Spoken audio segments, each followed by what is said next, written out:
What would is I mean, it says America and two she sends one nation under and Texas.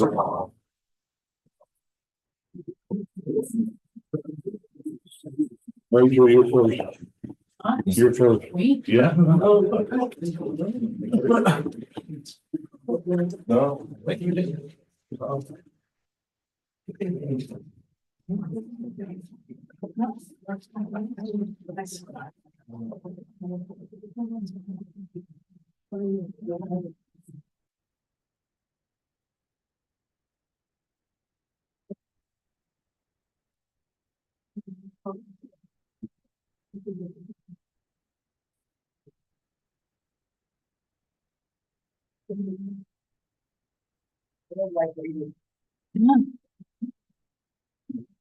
It's in large print. Always good. Yeah, it would be. Oh, That's what I did. Oh, that's you. I didn't see anything. I would March red fog. Right.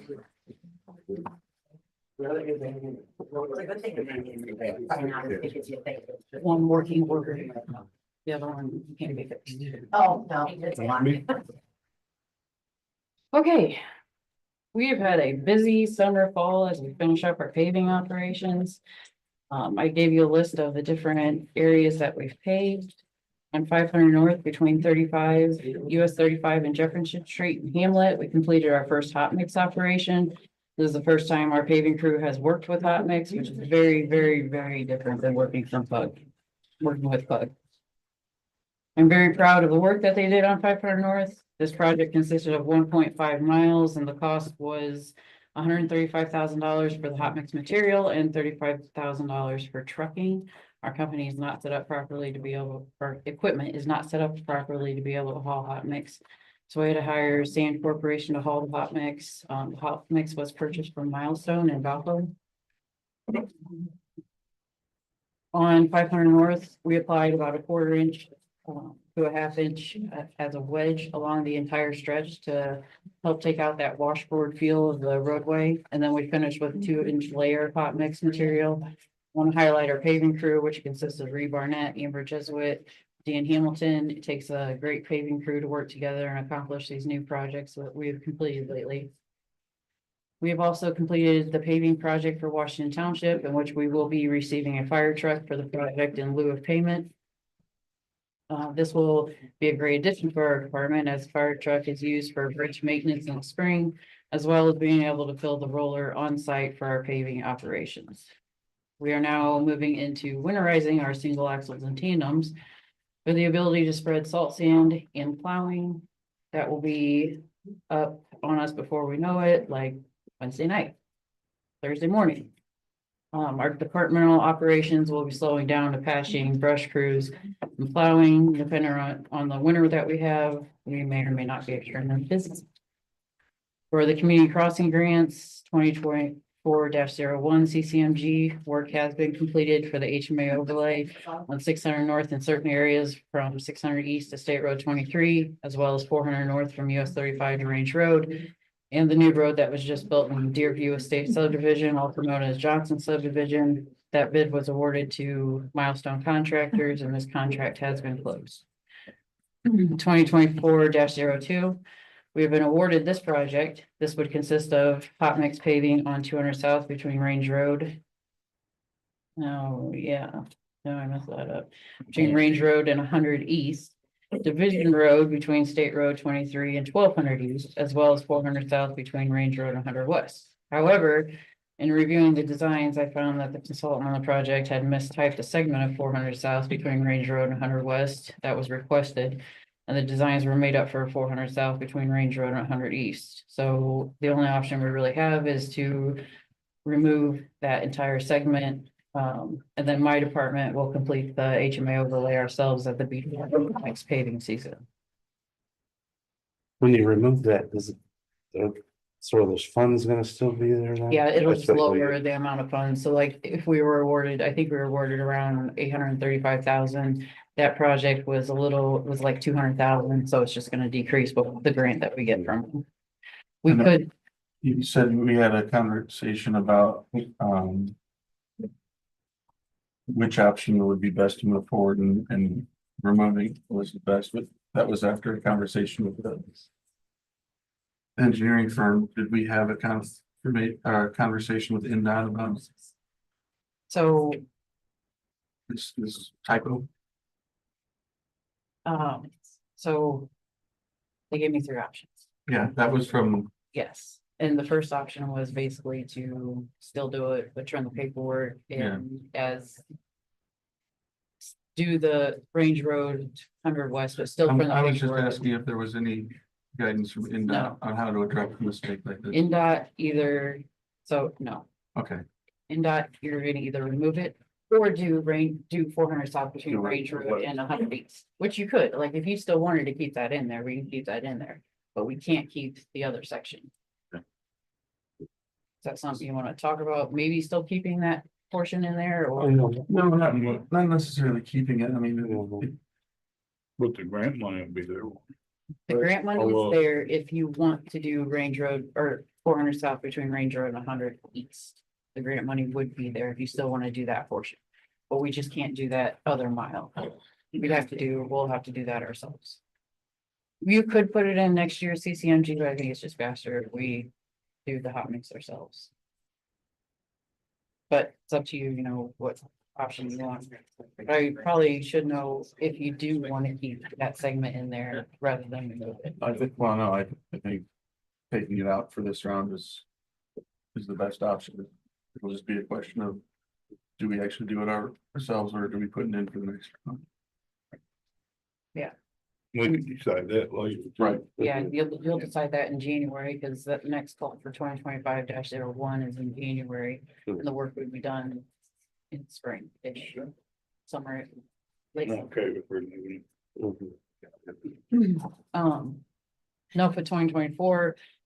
NOFA will be open soon. We're gonna try for bridge number 13 again. Bridge 13 is on our deficient bridge list, which we only have, we have 2 that's already been approved approved, 137 and 59.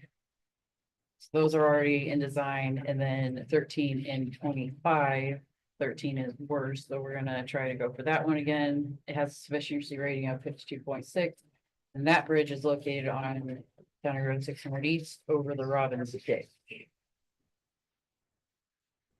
No fast forwarding, Bridge 137 was awarded several years ago, several years ago, and the letting will take place in December with the construction to begin spring of 2025. I'll be working with the mayor of Knox to figure out how to divert truck traffic. NOFA is a little different than CCMG, in which NDOT is the one that accepts all the bridges for the projects. And they will choose the contractor, and then the Board of Commissioners will still have to accept the contractor as well. But we will not be actually receiving and reviewing those bids.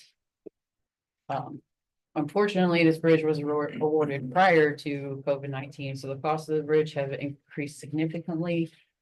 But I'm not gonna know the exact amount until after the bids come in and it's been awarded. You do have money in the Cume Bridge Fund that I can probably use to take care of a lot of that. Bridge 59 still on schedule with the design process and letting in 2027. And then for 137, 59, they're being done. All right, truck orders. I have been updated with the estimated build times on the following truck orders. The two current Western Stars. I actually got a call this morning from Linco, and we are picking those up Thursday at 10 a.m. The single. Complete. Huh? Complete. Yes, has plows and everything on. They're completely done, ready to go. The only thing that we need to do is get stickers put on them, and if they're good, radios put in them, they'll be good to go.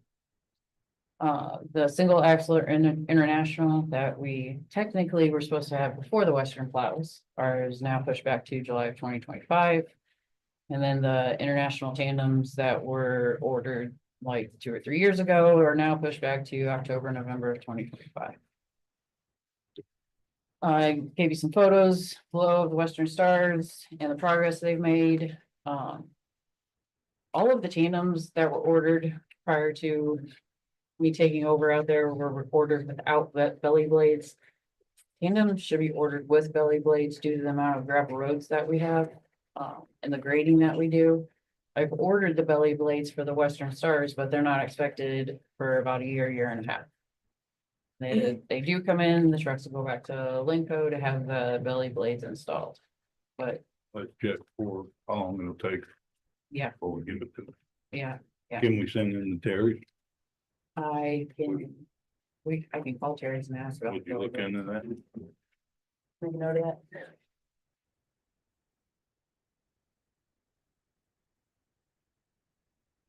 All right.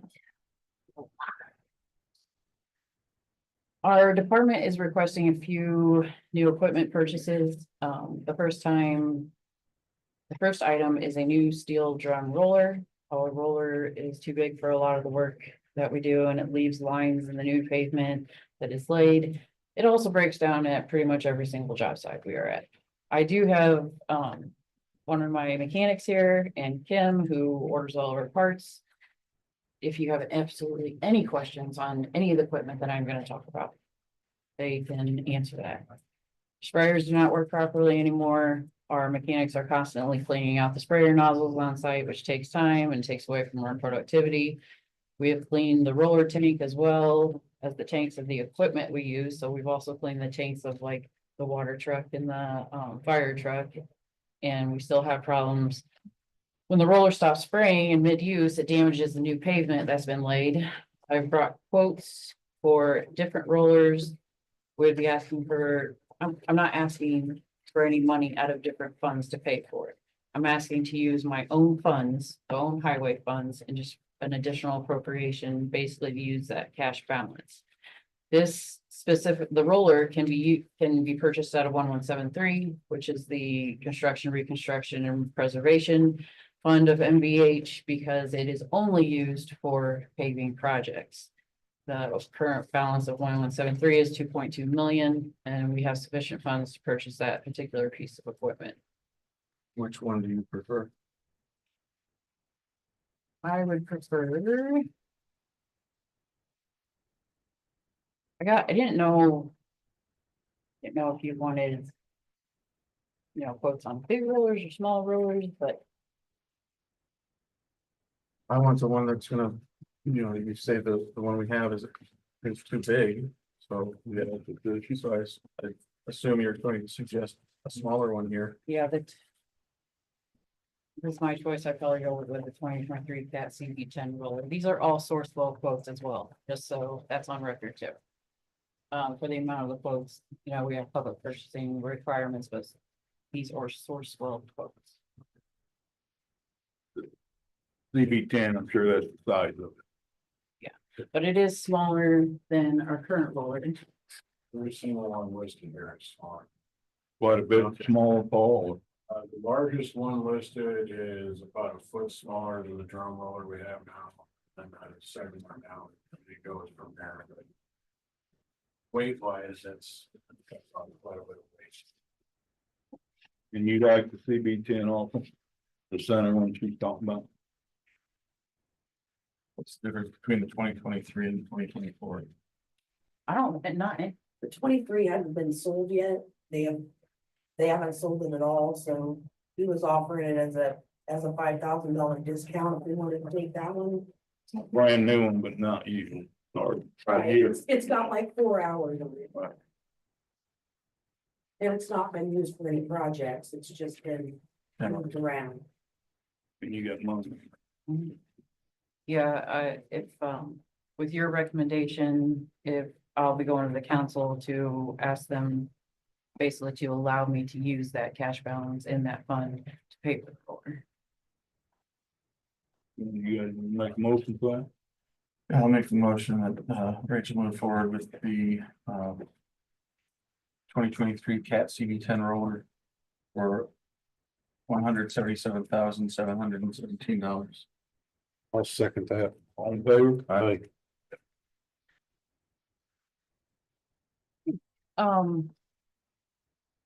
So the second item is a low boy, but I don't think I want I'm not asking for anything today, because the quotes that I got aren't exactly the low boy that I want. Yeah. So we can just skip over that. All right. Have you checked out their county line on the local? 30, Where's it called? what it's called, on the north side. What He's is, the Grover Hound truck stop. What's it called? I don't know what it's called, their sales trailer right there, it's county line and, Highway 30. I'll look into it. I did get a hold of West Side, which we've used in the past, and Southeastern Equipment, Good. which we both used both of those in the past, so. I think I West did Side contact sells both of Talbot. them. It's been like pulling teeth to get quotes on a low boy. The problem with our low boy right now is the ramps that it has on it. It's not easy to get the new paver and the roller on there. And we're breaking boards all the time. And other than that, I mean, it's, The pin that hooks it together, we've had to re-weld and rework that a couple times, and it's wore out. We've redecked it once already. And the deck that's on it currently is getting pretty wore out, but mostly the loading. Is that a Challenger low boy? Yeah. When you're getting quotes with Kim, are you looking on used ones also? Cause I'm sure if you, Talk to them, a couple places I did talk to them.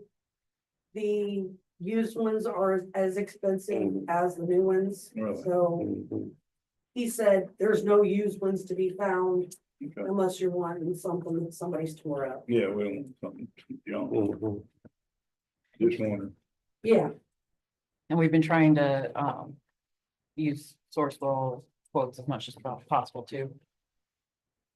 The third and fourth item, so we have John Deere here, Castonia, Representative Wade. Yeah.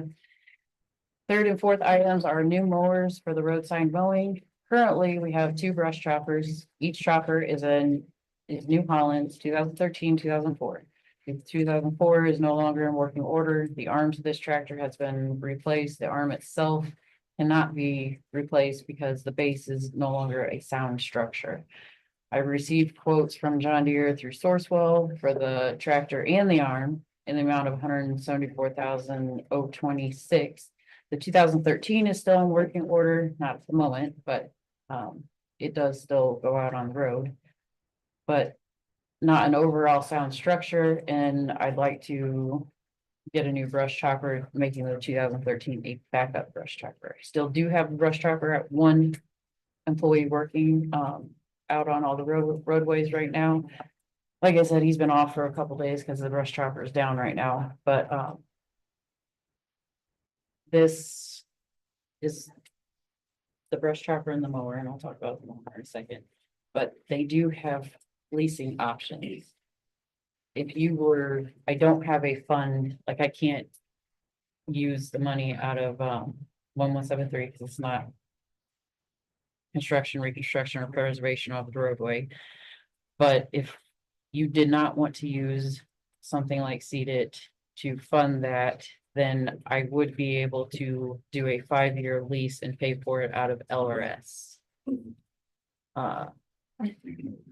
You know, payment or anything, right? Yes, it's on in your booklet. It's in the book there. Yeah, so for the brush chopper, 3 years would be 3-year lease, $65,000, 4-year lease, $50,000, 5-year lease, $41,000. I have about $85,000 that's not appropriated every year in LRS that I can build up that budget and use that money to pay for that lease. But other than that, I would not be able to purchase this outright on my own That's 41 a year, for the brush chopper. and then the hard at the end of it. Yes. Correct.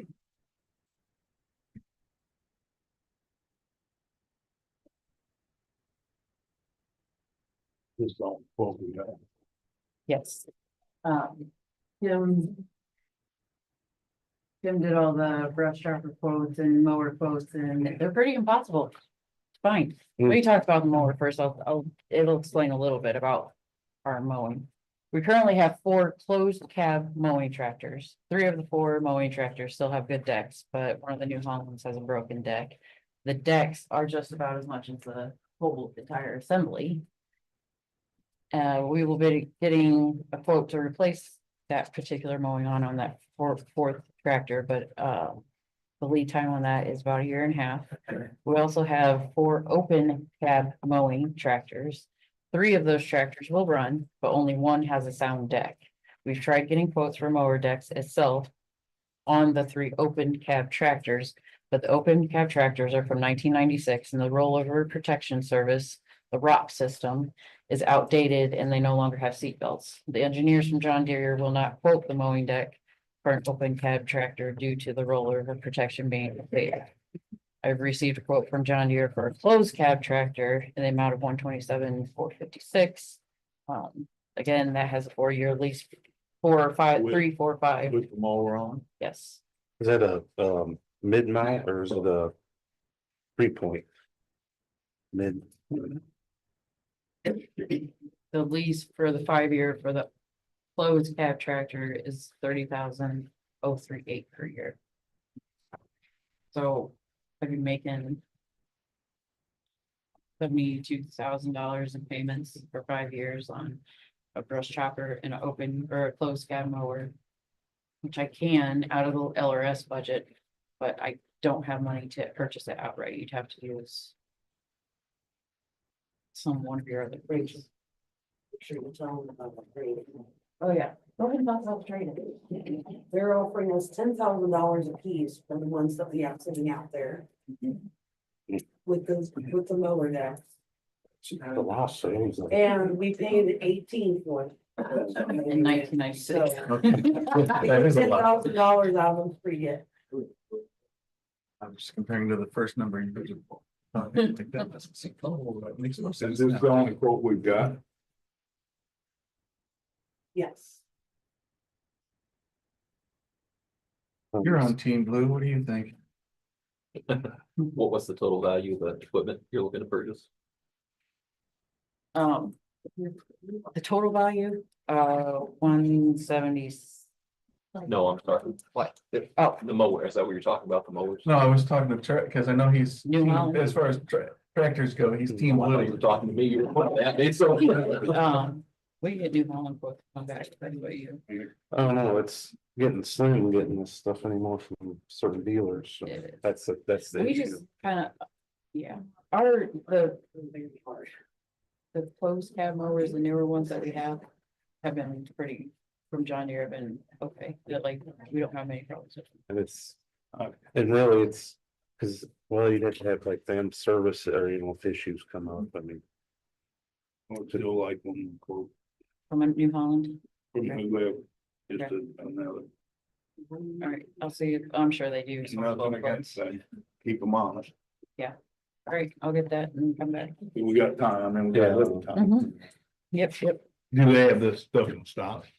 What would be the lead time on the brush chopper and mower? July. Yeah, source work quotes. Yeah, let's do, bring that back next Okay. meeting, with one more quote. So New Holland, gotta get quotes from New Holland. You're gonna be doing that too.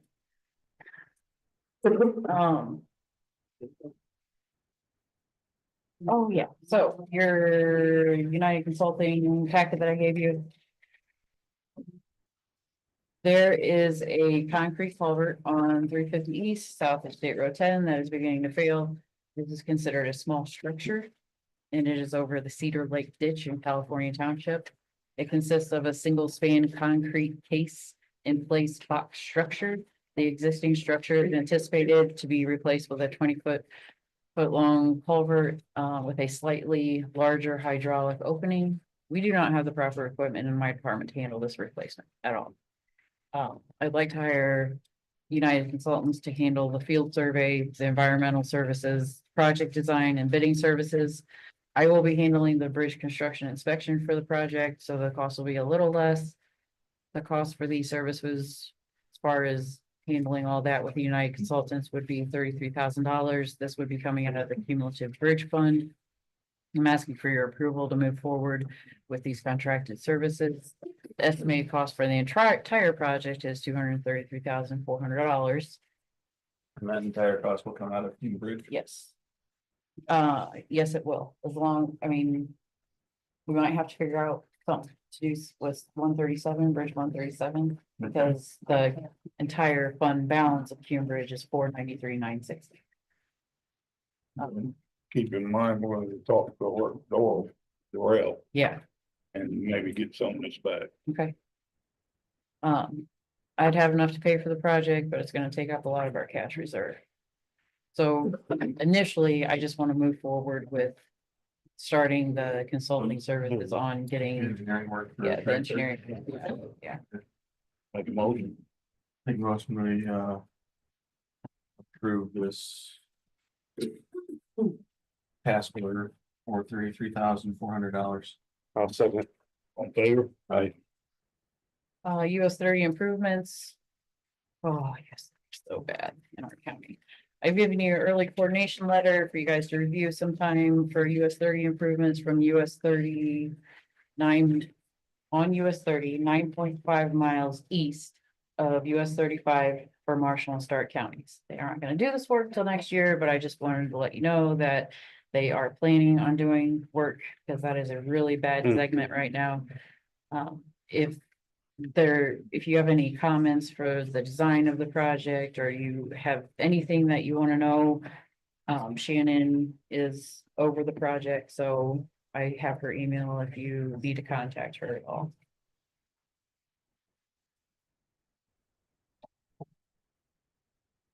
Not inventory.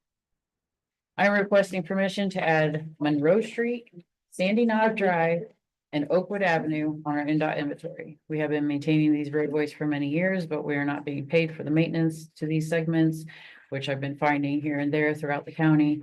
I'm requesting the Board of Commissioners approval to add 515 feet of Monroe Street between Main Street and Manna Street in Ora, Indiana. 740 feet of Sandy Knob Drive north of Ann Street in St. Pierre, Indiana. and 470 feet of Oakwood Avenue between Pinewood Drive and Hilltop Drive in Knox, Indiana, which is in Washington Township, one of the subdivisions out there, to the NDOT inventory for Starke County. It'll help with that.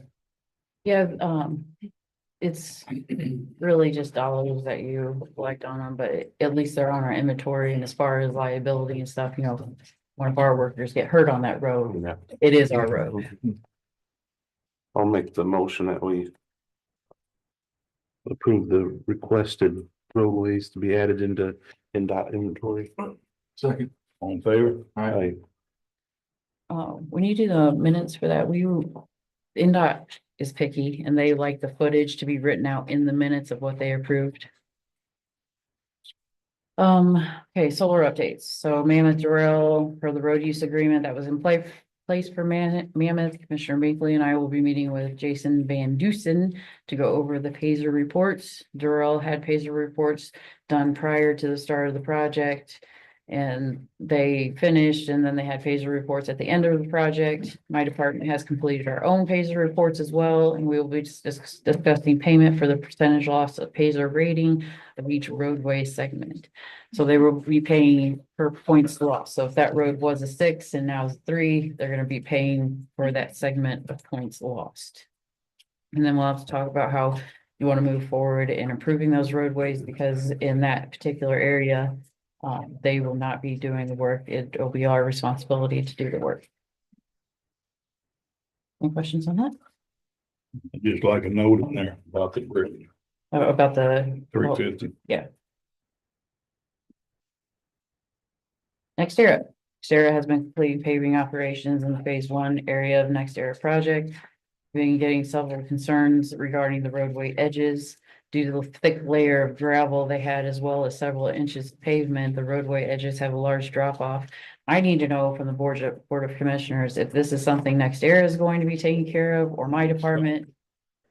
Myself and David talked to Chris, they're taking care of it. They're taking care of They it. got the stone, and they'll take care of it. Okay, all right. Great, they're gonna use the stone from the way down yards. Okay. There's quite a bit there. They're gonna do all the Berman work. Yeah, so we won't have to. Okay. All right. That's it. One other thing. Yeah. You, have Ken or Paul, whoever check in, putting tarps on the new trucks, the tandems. Yeah. And then they could help you when you get the hot mix, 'cause we're gonna be using hot mix from now on. And I don't care, maybe quote both of them, Paul, the one that goes automatically, or the one you roll, whatever. Good. Thank you. Okay. Yeah.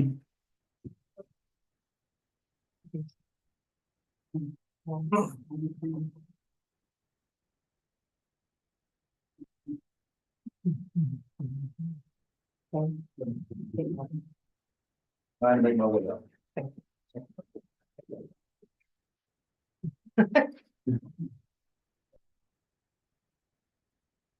All right.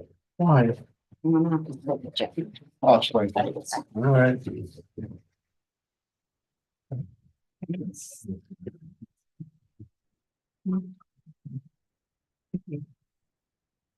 is the last thing from the Acumen, and the crossover, we kind of think it's $29,037 on top of this. But our contact person has been on vacation, so we can't verify that. But this is current from Acumen. 41,539.12. And this is from our collection agency, Jonathan. Yeah, Paul Hare, 2,397.09. Yeah, thank you. Morning. All right. Interesting month. We're still operating 4 out of 5 ambulances. 100% ALS level, 2 operating ALS when staffing permits. Minimum of 1 staff member at all times. Not space, always plus the chase car one.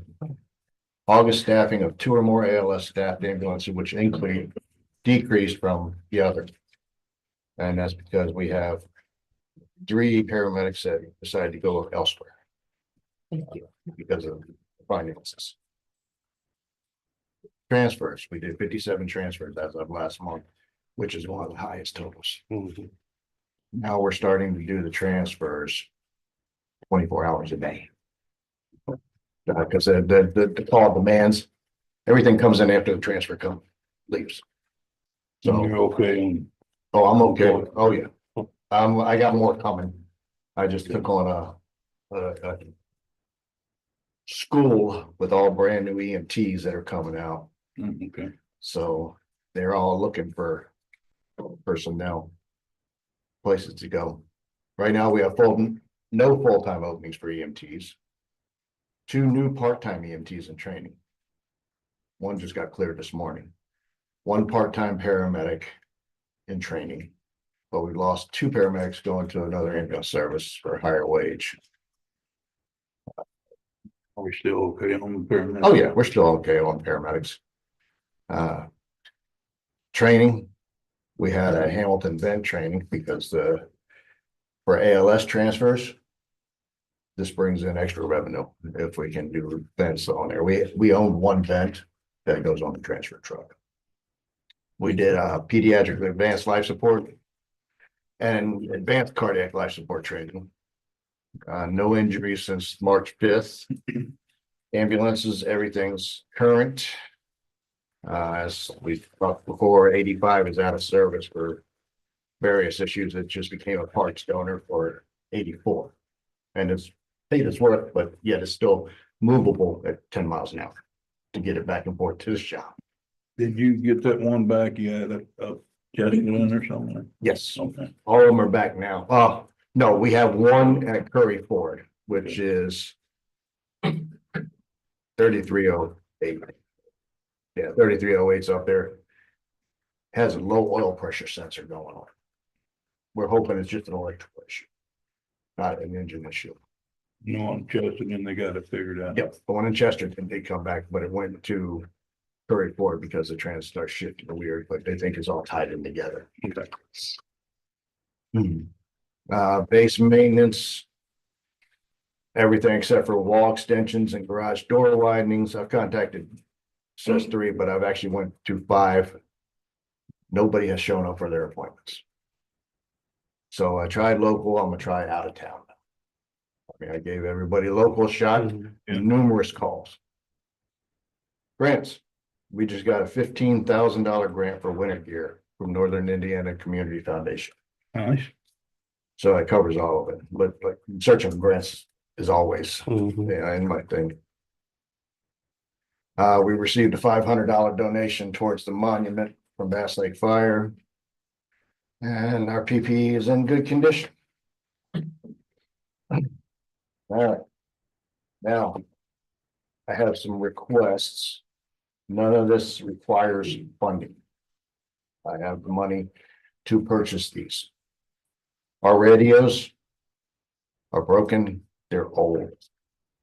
I'd like to purchase 8 new radios. With a 5-year warranty is $29,092.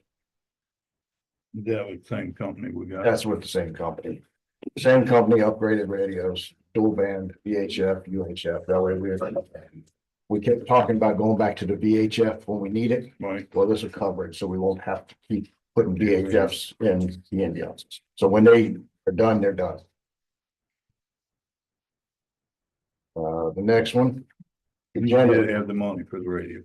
I just got a transfer request was resubmitted this morning. 2 bases need generators. Baby box base needs a generator. They lost power a couple of weeks ago and the alarms went off on everything. I got 3 quotes. Out of the 3 quotes, these are the lowest. Rich has the other 2 with them. For North Judson base, it's $11,205.54. And for Knox base, it's $11,385.54. I do have the money to pay for it, it's also in the transfer request. How's the one in Germantown? holding up? Was that done by the same outfit? Done by the same outfit, that way they all have the exact same one. Make one phone call, I get them all. Next is, Jim, That's I good. don't see the quotes for the Knox space. I'll give you mine when I'm done. Okay. Let's go. Start over. They're both here. Yeah, One of you guys wanna This make a one mo- doesn't say 11. Oh, no, I only have one.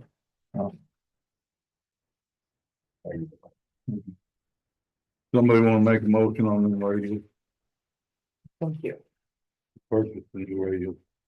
Take the motion to approve the request to purchase radios in the amount of $29,092.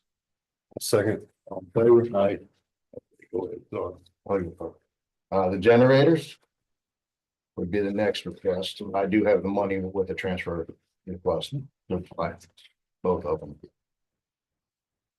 And then we're just like on demand generator, On they kick demand. on automatically. Right now, those doors, they're heavy and some of our people can't lift those bay doors when it goes up. Right. Last time I went out, I got a phone call because I had to go out and raise the bay doors so they could get out. Okay. And that'll help that. That'll help that because the bay doors, it'll cover the heat, the lights, the bay doors, the emergency warning systems that are in each one of them. And it'll be okay for the baby box. I And mean, that's the right size and all. Yeah. Well, Knox space is a little different than the other one. I think one's an 18, one's a 20, or one's. Okay. Yeah. No, this- But They're both listed as 18. Something a little different, but prices are different. One needed a pad or something. They Okay, both yeah. needed gas measure upgrades. Oh, I gave my Knox one away. You guys wanna make a motion on that? Price. No, you're right. Only thing that's different is the labor. Okay. Yeah. I'll make the motion that we accept the request for the two generators at the Knox and the North Judson bases. Second, Second. favor? Aye. Thank you. And the last, well, not the last. one. She gets that. Since she doesn't have a copy. He gave, Oh, yeah, I gave her my copy. Our glide scopes, our innovation scopes. Right now, the batteries are failing and I have to replace 3 of them. If I trade them in, I can get one for every vehicle. Once again, I do have the money. In the long run, this comes down to a better understanding, because right now, if we innovate somebody, it costs us $107 to replace that scope. Moving to a more updated, more advanced scope, it costs us $44 to innovate somebody. So we're saving $63 each time we use it. It is $23,342. They're dying now as each time we pulled it out twice and had to do it old school. And do you have the money for that? also? I have money for that as well. It's all in the transfer request. So it's assuming the council approves the transfer request. Right. No, I still haven't. Be covered. Okay. EMS2 job description. Make a motion. Wait. Sorry, yeah. do you need a motion for that? I'll make the motion that we approve the request for the glide scope in the amount of $23,342. Second, all in favor? Aye. EMS2 job description. I pulled this from upstairs. Last time we used the EMS2 position was with Travis. And there was a big debate over it with one thing. Basically, what EMS2 does, I can't do everything. I've been trying. I'm overwhelmed. EMS2 will take over operations with my overseeing it at all times, which I answer the phone no matter what it is, whether it's the hospital, whether it's here, or whatever. I'm still gonna do that. I just want to make a position, which I have the money in the budget for this position. And that job description was already here. The job description was already here, so I just wanted to bring it down I think the reason why we haven't been using it is because we went to shift captains, Right. but Yeah, you can't get the job done with the shift captains anymore. They have got their hands full with working on the rig right this. It would plus the come, transfers away. plus the transfers. One of the shift captains is gonna be made, shift captain transfer at least. That way they, because I've got this company that calls or sends us an email that tells us, hey, there's a transfer going from Porter to Valparaiso or Porter to Newark, So they're operating like a transfer brokership now. pretty much. Wow, They don't get paid for it. It's all free. It helps the hospitals. okay. Dave, would this, sorry, would this, be considered a new hire, or since we got the job description already? I think since we eliminated because of the shift captain, the council will need to consider it, probably, yeah. Or would you be okay with starting January? Oh, yeah, yeah. This is not, I just want to see where I need to be with this. I mean, this one came directly from Teresa upstairs. Right, There was never a fund for it. It always came out of shift captain. Is it a pay increase? It will be, yes. So, yeah, we would have to have a salary I have some ordinance. interest in going through it then.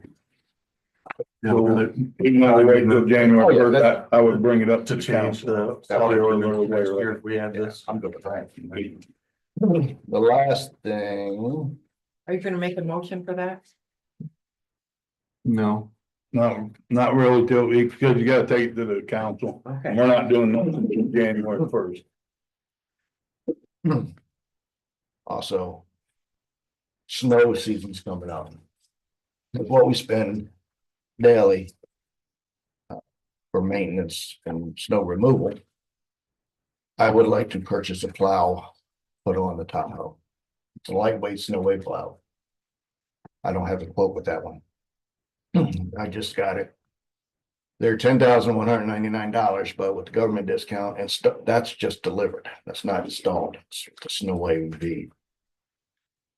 The install price from Heinold and Valpo Tire is $97.61. Once again, I do have 700, $9,700 for snow wave. but I mean, that's the whole thing. or just- That's installed. ready Okay, to I go. thought you were just saying to install it. Okay. Oh, no, 10,199 was just from everybody else. Got you. That was just delivered to our door. We had to Right. worry about putting the wiring in and everything else. And then 9,000 for installation? No, $9,761 total. Oh, for the whole thing? Right. I wanted a straight plow, but when I was talking to the guys at Heinold Feller, what I want to use it for, I say we have to get down to Monterey and roads unplowed. And go straight down there and a straight plow with snow wave is 7'6". As soon as you angle it, you just cut 2 feet off. Ambulance is at 8'9" wide. So the V plow with the downward pressure would push it through. That way I wouldn't spend $400 a day plowing each one of the lots. Also, So you'd be able to cover that. I'd be able to cover that. Awesome. Do you know the weight on that plow? No, I got, The only concern I had was the weight, the front Yeah, on that Tahoe, they, Wow. yeah, that's what I was wondering. yeah, If it's, no, it doesn't say what it is. Mine's not a V, but it's a wing on it, 509 pounds. Yeah. I know know it's- all about the V. Yeah, I know it was all lightweight because I told them I want extreme lightweight Mhm. because of the Tahoe. and even when we send one of the, even if it's an F-250 out of the highway with a blade in front of it, the left hand still has to pay the right hand because of the way Mhm. highway funds work. Yeah. Would you have funds for that? I would have fun for that.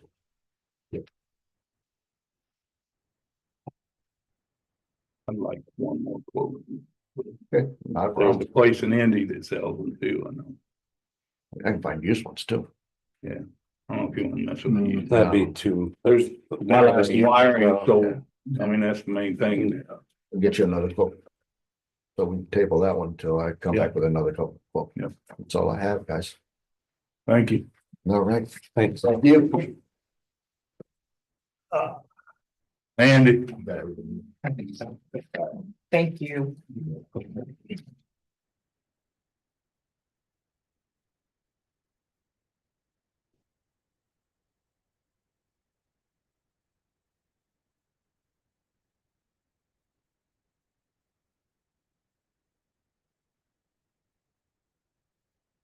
What can I help you with? Says attorney claim.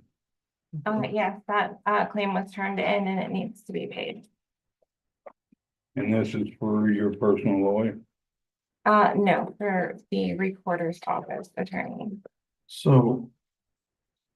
The reason why I've hesitated to approve the claim is. I haven't gotten a sufficient reasoning behind why you think you need this in addition to what we already have. What is it about Justin that is inadequate for whatever you're trying to do here? Would you like to answer that, Justin? So correct me if I'm wrong, because I don't want to step on anyone's toes here. I think it had to deal with, to put it bluntly, a conflict between the commissioners and the reporter. I think there was a disagreement on something, and Mandy felt that she needed to retain her own independent attorney for the recorder's office to look after their interest when it comes to the dispute. We checked with the State Board of Accounts, and Michaeline can correct me if I'm wrong here too, to see if that was allowable. The position the State Board of Accounts took, again, correct me if I'm wrong, Michaeline.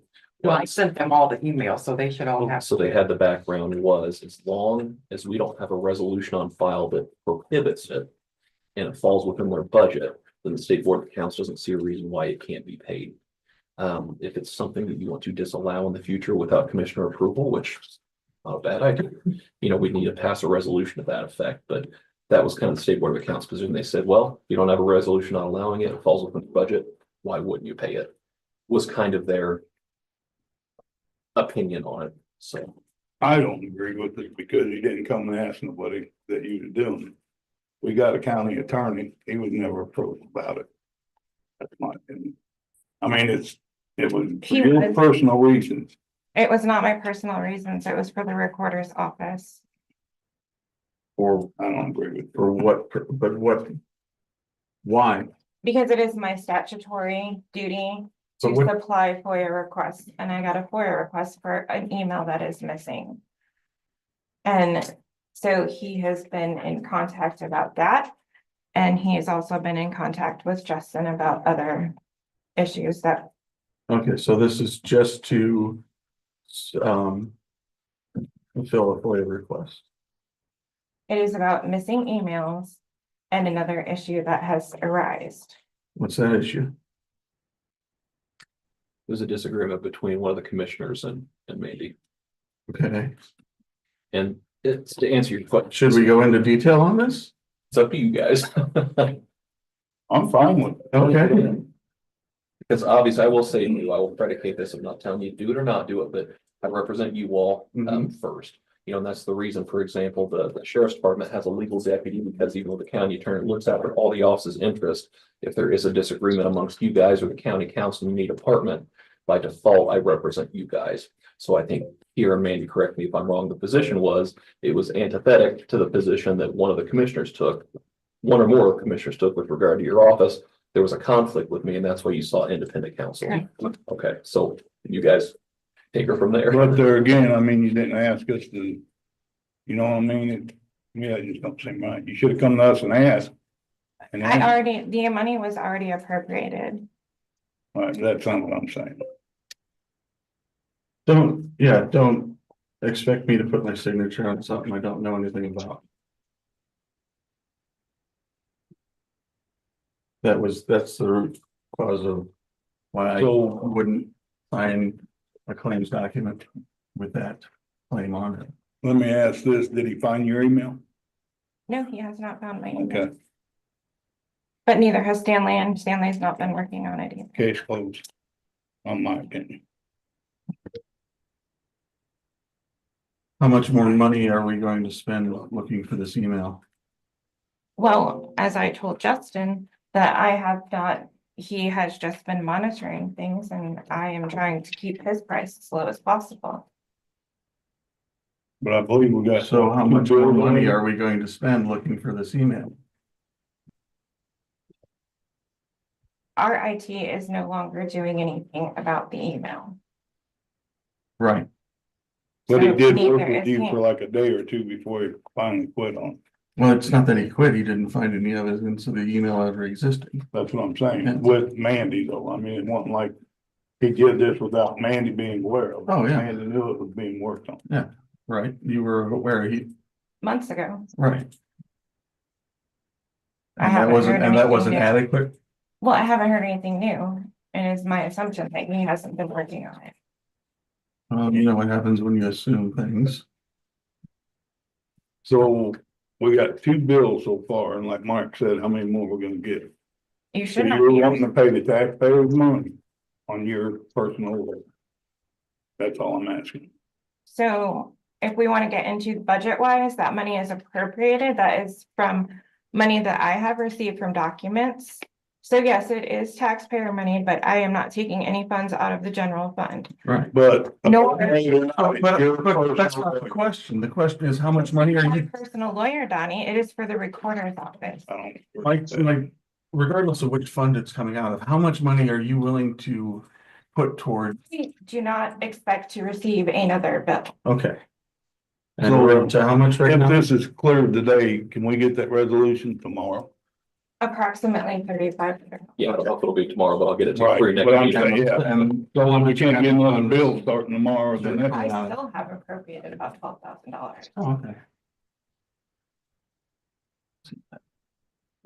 That's all I really needed to know. We're not gonna do for a lawyer that you're ultimately gonna come back and take legal action against us How much? later, are we? Remember?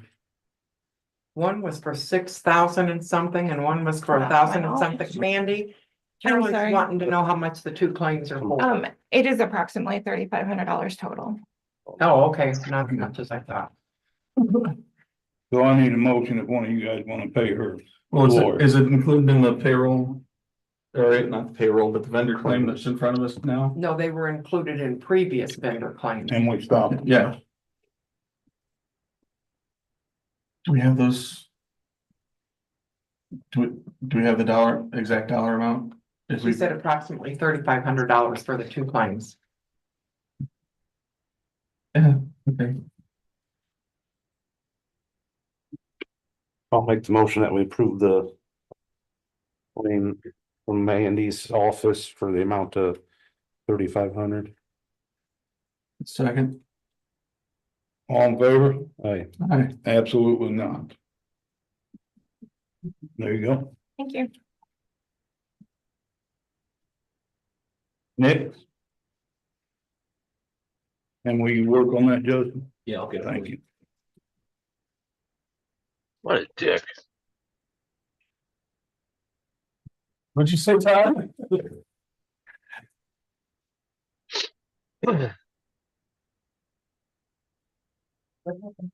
Oh, I think Todd was trying to. Make a comment. No, I'm actually at work and I didn't thought I had my mic muted. I was talking to somebody here. Oh, okay. If I had something to say, I'd say it, believe you me. So that's why I was like, was Todd trying to say something? And usually there isn't much of a question. Yeah, there you go, Todd. Now you're muted. Good morning, Commissioners. Nick Barkinick, Vice President of Hoosier Solar. Our counsel, Marty Lucas, here with us today. We're just here on a brief update to the economic development agreement that y'all have been looking at for 3 months. There was only 2 minor updates to it that were what the county saw. One is additional funding so that the county gets, over the lifetime of the agreement, an additional $1 million of economic development payments, which we gave to the council and are having a hearing about tomorrow night. The other is what we discussed at the last meeting about this, which is post-permit compliance. That is adding a clause to make sure that we reimburse the county for that post-permit compliance to the consultant of y'all's choosing, up to $145,000 for both projects. Those are the only updates from what you've been seeing for several months, and it's just updates the county saw. And so we'd be happy to answer any and all questions about it for the economic development agreement. And was the council okay with what you guys have come I up with? was just gonna ask, do we see any other? So the council has not yet taken action. Oh, okay. I'll take Dave's guidance and correction on all this, but we did have an executive session where we talked about and the council talked about their analysis by an independent financial consultant. And we've had some very positive discussions, and so we've gone and secured from our board and gotten approval from our CEO for the documents that are in front of you that outline a higher starting payment to account for the increased amount of time and the inflation since when the Doral and the exterior agreements were passed. So those old agreements that we modeled after for y'all is $2,500 per megawatt hour per year. What we've discussed and had some very positive discussions with the council that still has to make a final vote tomorrow. Tonight? No, Tomorrow? yeah, it's a special hearing. Okay. And is $2,600 per megawatt per year at the starting price, which adds up to 946 grand more that the county gets over the life of the project. So there's section, just so you can reference the section, there's section 1C, which talks about increase in megawatt hour EDA payments. There's still that 5% escalation every 3 years, of course, that's added into it. Also, section 33 to the tail end of the EDA was entered in there, which pays for up to $145,000 in post-permit compliance monitoring. It was the other piece that we discussed. I know you guys haven't yet acted on that contract yet. Is it section 33? Section 33. What was the other section? 1C, which talks about the per megawatt hour increase to that $2,600 per megawatt hour payment. So those were the two additions. I did go through everything, obviously compared them side by side. Those were the only changes. So any other questions, please feel free to ask. And as a reminder, the agreements lay out $100,000 a year front loaded starting in 2025 of good faith payments before construction. $1,045,500 for the current rate in the year we start selling electricity into the grid. 5 years for 5% escalation every 3 years across the 20-year schedule. That brings it up to the final year's economic development payment the county will receive is $1,428,542. And the total of all these payments that the county will receive is $24,609,601. And then obviously at the end of the abatement schedule, we pay taxes normally.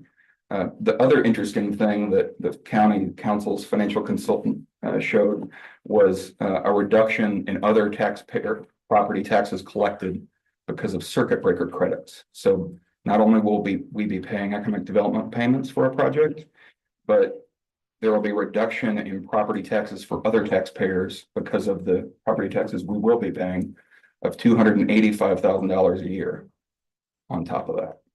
That's because the base rate for the land that, that's separate than the land value goes up under the statute. So it does increase property taxes as well. You guys want to talk about the consultant now, or you want to do it next meeting? Next. Meeting? Yeah, let's make sure this gets through the council first. That's all. You got anything? Make the motion to approve the presented changes to section 1C and section 33 of the economic development agreement as presented. Second. I'll second. On third. Aye. One oppose. You're opposed? Yeah. Okay. Thank you. Thank you. Next. Alright. County's laying out some information for you guys that we emailed to you last week. Just wanting you guys to have paper copies in front of you. I'm with County Niner, one of our consultants at the foundation is a part of the Courtesy Ag Region, our ag strategy that we started in 2022. And she's here to update you on it and give you a little more background. I'm going to turn it over to her now. Hey, good morning. Connie Neininger. Good to see everyone this morning. I'll go through just what you have in front of you and then I'll dig into the details. So you do have the brochure that is just a highlight, basically, so it's nice and bright, pretty colors. And then the next document you have actually states the agricultural strategy. This is basically a detail of the key strategy points that we have. You know, this is for your reference today and long into the future.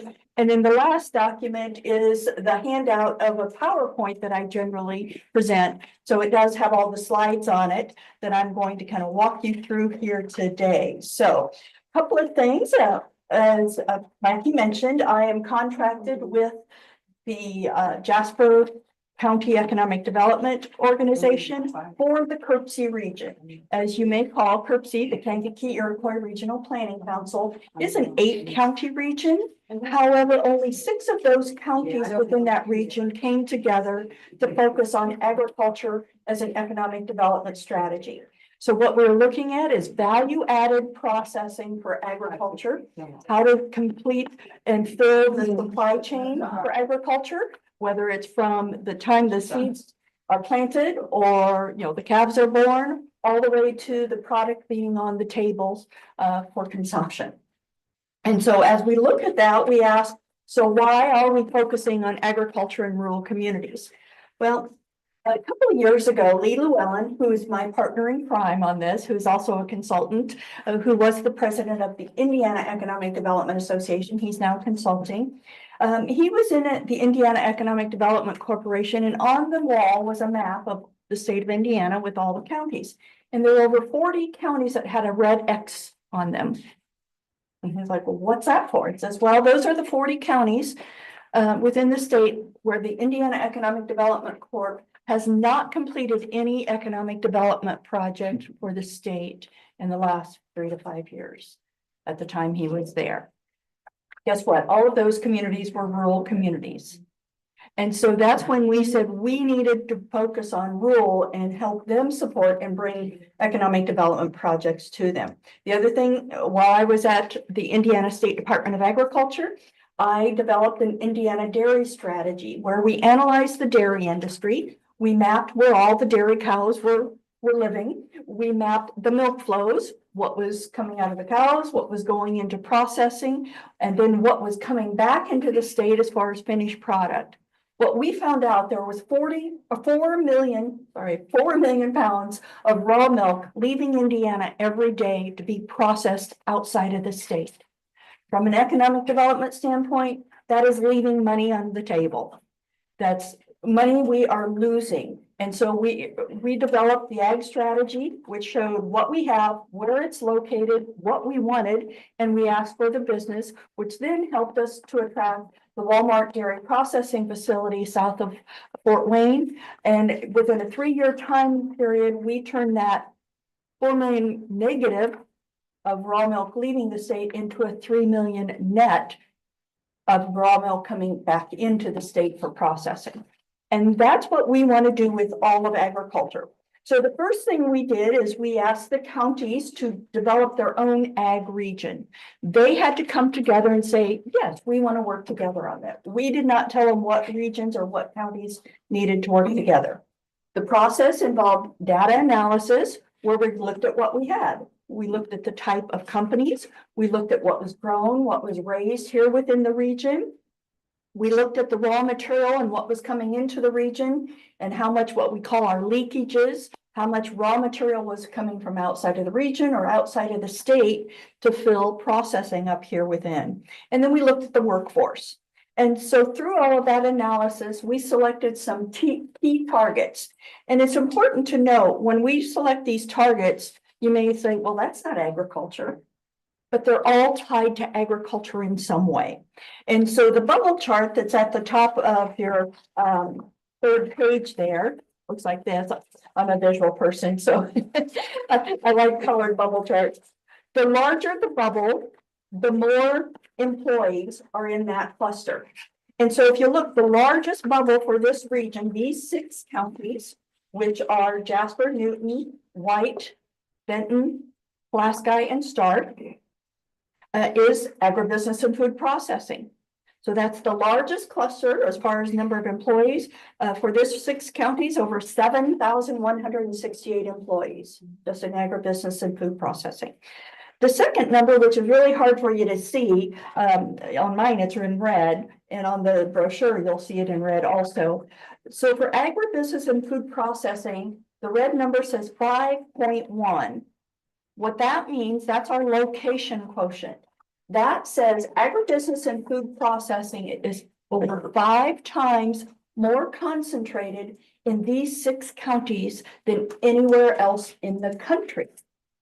Not just the state, in the country, which says that that's an economic opportunity. And so if, as an economic development board or county officials, if you were to look at this bubble chart, you would notice there's not a whole lot of advanced manufacturing. There's not automotive manufacturing, but yet almost every rural community is sitting here waiting for the next Honda plant to drop in our laps. White County is the same. Guess what? It's not going to happen. We don't have the workforce. We don't have the infrastructure. We don't have the logistics. And so what we do have, though, is agriculture. And so that's why we said we needed to focus on agriculture. So the chart at the bottom just repeats what was in the bubble chart. And it shows, we always look at the star clusters, which is in the top right corner. Number 1, agribusiness food processing. Transportation equipment. Everything we grow and raise has to be transported somewhere. Machinery manufacturing. Guess what? Agriculture is intense with machinery and manufacturing. Advanced materials. You know, we have our ag bags that we use. So we have different materials they're constantly looking at. The one thing that doesn't really fit into agriculture in that top star quadrant is apparels and textiles. Although if you're growing hemp, you know, that could be put into fiber and into the textile industry. So even that can touch agriculture in some way. And then of course, energy, which includes fossil and renewable energy. So we select those top 5 and we decided to drill down into each of those clusters. And so at the bottom of page 4 is the bar chart. That bar chart looks at what we call the leakages. And so with that, the lighter color, the whole bar shows how much inputs. So in this case, for agribusiness and food processing, for crop production alone, the inputs, which includes your seed, your fertilizer, it could be your combine, your tractors, it could be your trucks. There's almost $400 million of input coming in a year's time, just to these 6 counties. And is that the entirety of that 3.5 million? Yeah. Looks like 3.5 million. That's all coming in from the outside. That's coming in, period. Okay. The darker spot at the beginning is what's coming from within the community or in the region. So about half of that, about 150 million, is coming from right here. It might be the gasoline, it might be the tires, it might be, some of the fertilizer. The rest of that bar, again, almost $200 million, is coming from outside of the region. That's our lost opportunity that we want to focus on. And so that's why we call the leakage chart our lost opportunity. So after we analyzed all this data, we then started developing strategies that focused on these. Our number 1 strategy is regional food systems. And so that is, how do we connect our local foods with our local consumers? And honestly, a lot of this was coming through from COVID. We received a federal grant to administer this strategy, to develop it. And in that, they said, we need to figure out how to make sure our distribution and supply chain isn't disrupted the way it was during COVID. Okay, and so we want to connect our local foods, what's being grown here, with might be local restaurants, might be local stores. It might be just, the farmer that has a roadside stand that wants to sell to the consumer, his neighbor down the road. And so we're researching food councils, how to work together to increase that information, collecting that information on food cooperatives. We've connected with Purdue's Diversified Farming and Local Foods Division. We are researching all of those best practices to develop a regional model that is specific to this region. We're also working on ag entrepreneurship and innovation. how do we help those farmers who might have, maybe they're growing their own tomatoes, their peppers, their onions, and they've developed this phenomenal salsa, but they don't know how to market it or package it in large scale. So we are working with Purdue and their food lab to help these farmers who want to take it to the next step, basically. How do we help them take their product to market? And so we'll be also developing a regional ag think tank. We were just out at a farm operation here just the other day, and I mean, we came out of there Friday afternoon going, wow, this is what we want to do. We talked about, what they're growing today, what their growth plans are, where they're taking their product. And what we found, they're in the poultry industry, first and foremost. They have to drive their chickens to Ohio to be processed. Opportunity. And so we're going to be working with them, and as we hear from a lot of people, even in the beef industry, that we have to drive our cattle to either Rockland, Illinois, or even out to Pennsylvania to get them slaughtered and processed, because we don't have enough processing here within the state. So those are things we're going to be working on to, again, fill up that entrepreneur opportunity. The second strategy is the food supply chain. As I just mentioned, meat processing is a huge hole for us. We do not have any USDA beef inspectors here in Indiana. Any company that is going to slaughter and cut and package beef, they have to call the USDA beef inspector from either Kentucky or Illinois to come in and stand for the day to watch them if they want to sell that product into the wholesale or retail markets. Now, if I take my own, cow in there and say, hey, cut and slaughter it, they give it back to me, that's fine. But I can't sell it because it is not stamped USDA inspected. So those are important things that we're working on. Cold storage is another opportunity that we're missing, because, okay, maybe they can get their hogs slaughtered or their chickens slaughtered, but then they have to store them until they can get them packaged. And so that cold storage is an opportunity that we're working on. Again, those entrepreneur ventures, co-packing facilities. So maybe, Farmer Joe down the road does have that salsa, but he doesn't have the ability to develop his own processing center. Maybe there's already a food processor out here within the region that says, you know what? On Fridays, you can come in and use all my equipment and, bring your recipe. We'll make it for you. We'll package it. We'll bottle it. We'll label it. And then you can take it to the store to sell. And so those are opportunities that we're working on. So ag workforce, that is another one. We hear over and over again, we need CDL drivers. Yeah. So that is, we've already. And more than just ag. Exactly. Yeah, That's an area that has a lot of competition for the workforce. Exactly. So if we can help increase the training here, so we're meeting with the Skills Center. We're also been talking quite a bit with Lafayette, Ivy Tech, because they have a CDL training program. Also, we've even connected with Vincennes University, who has an ag center and a CDL training program. So we're trying to pull all these pieces together to see what we can do to increase the CDL training right here within the region. So huge opportunity. Meat cutting and butchering. We have a lot of local meat cutters.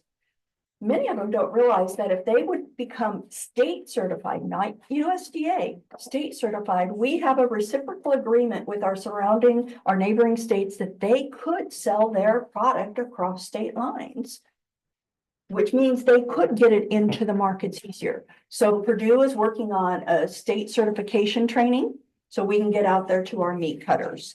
Again, looking at all the different things. Bilingual training, one of the challenges in the CDL training. If an individual is not fully English literate, reading, writing, speaking, they're not even allowed into the CDL training program. Well, are we getting them into an ESL program?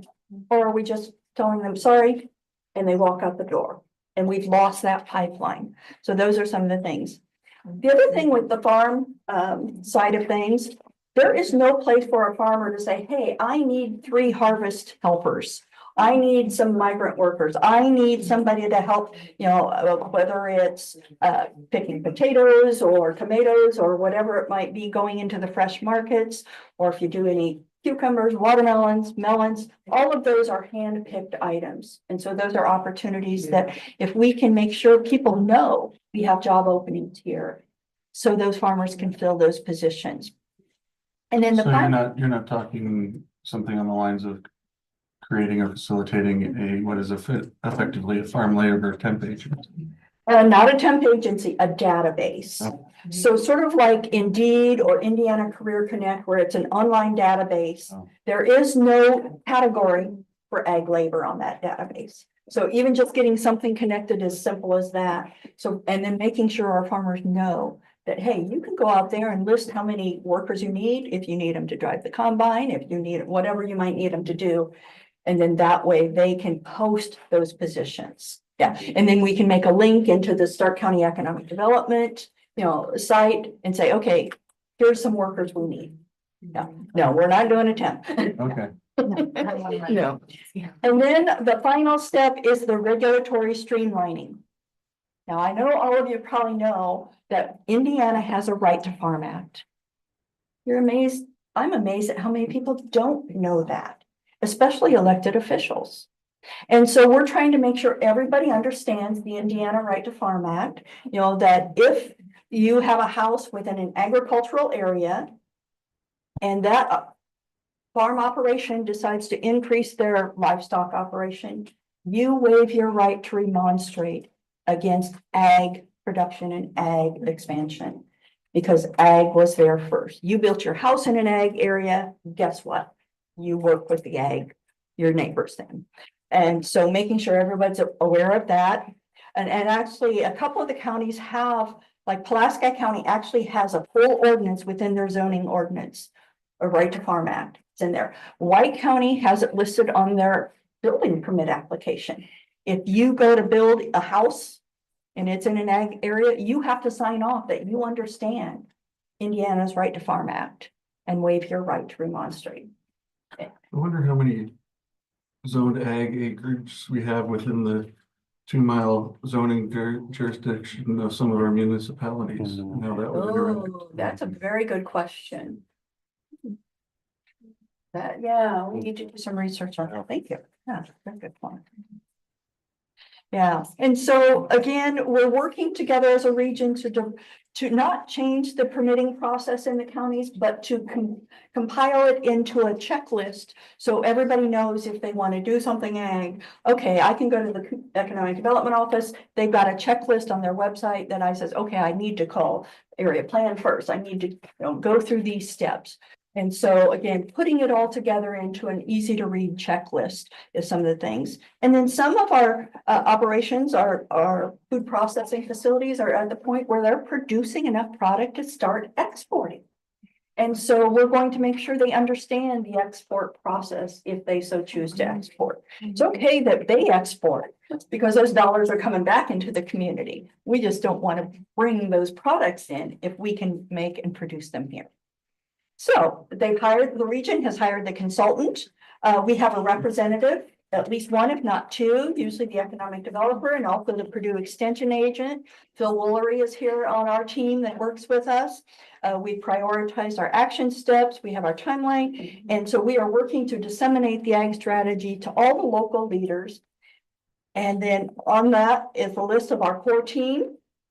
Why are we doing this and how can you help? Share the information about the ag strategy with all of your circles of influence. The full information, the full strategy, which is even much more pages than what I gave you copies of. There's a lot of pretty pictures in it. It's available on the KRPC website. And so you can download, it's a PDF, you can have it there, you can share it. Inform farmers of what we're working on. Agribusinesses, food processors, make sure they get to Mikey so she can get to us so we can go out and meet with them and find out what's going on.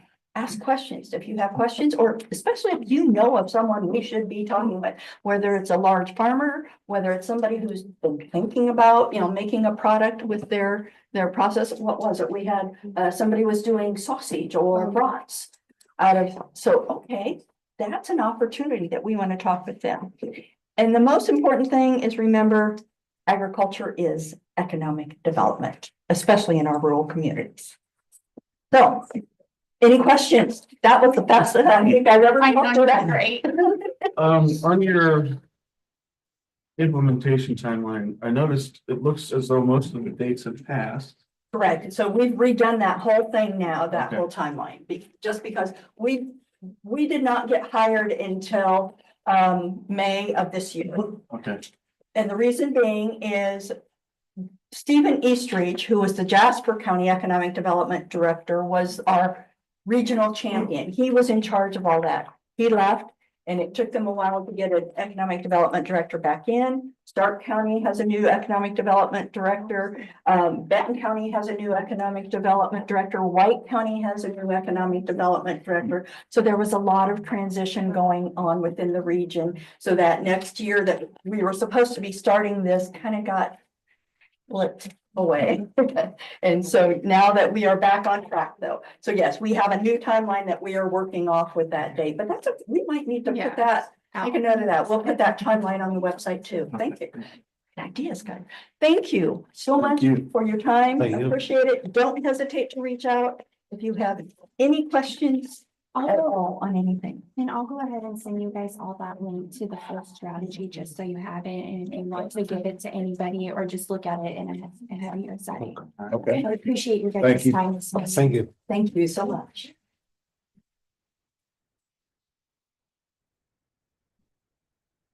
Next, we got the planning commission solar moratorium. Anybody here from the planning commission? Hearings about it.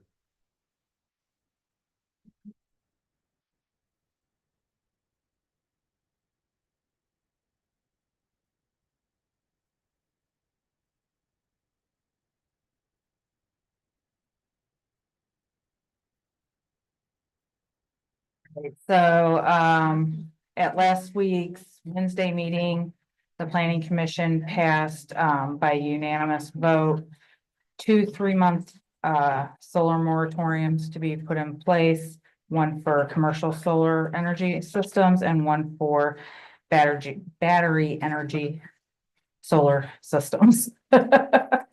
So, they passed these and now they're on to you with their recommendation for approval.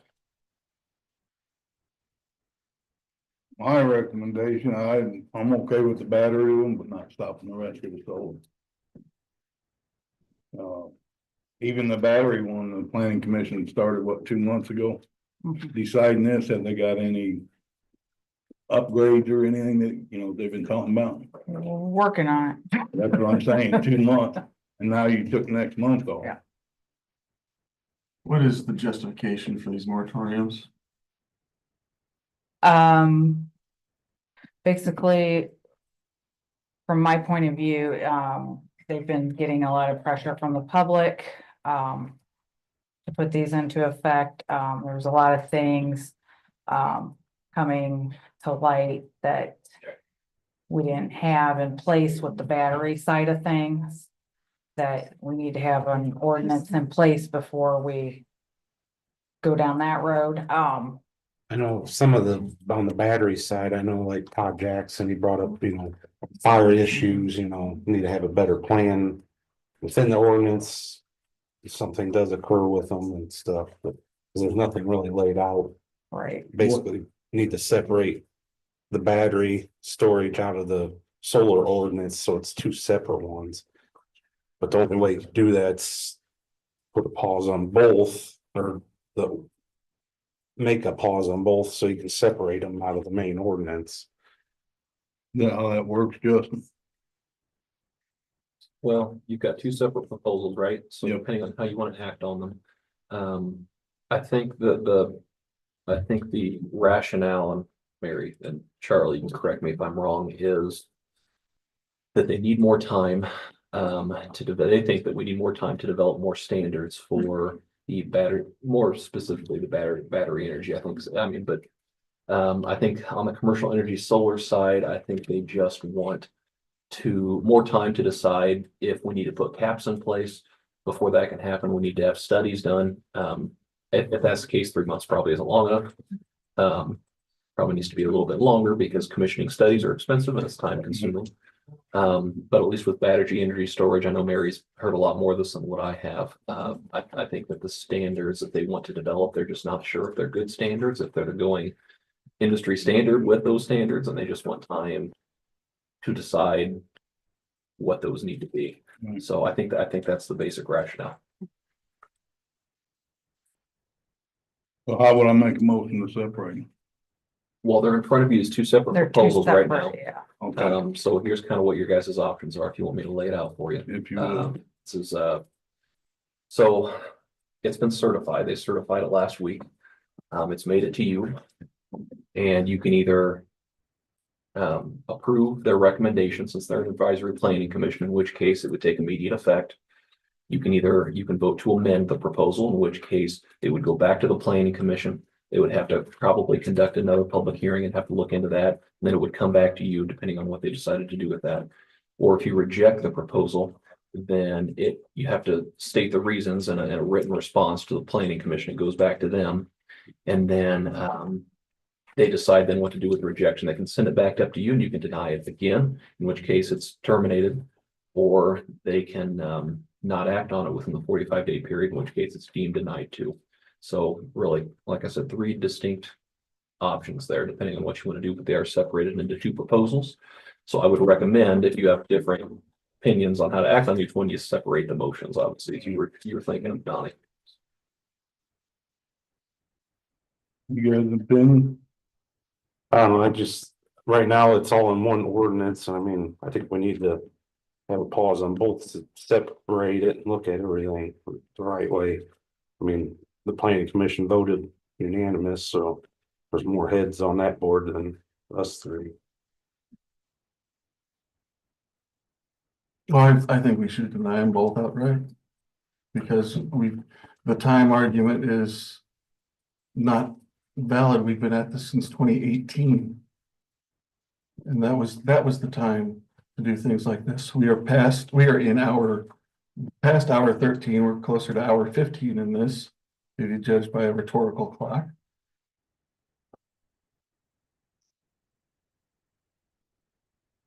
So I'll take a motion on the solar side, not the battery storage, the other one. First, I don't want to separate them. I'll make the motion that we approve the moratorium on the proposed solar pause. Second, No.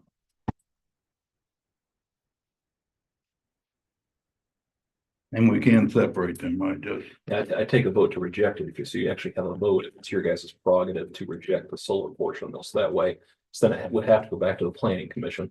So it's not technically over, but that would be the next step in the process, even when it comes to a rejection. So I wouldn't just let it die because then it carries over to another meeting. Okay, so there's no second on Mark or on No. Charlie's. I'll make the motion to reject the ordinance on the moratorium for commercial solar energy systems. Would you like to second that? No. I'll second. All in favor? Aye. Aye. Non opposed. Next is the battery storage. Make the motion to reject the ordinance on battery storage. Hey, look at there.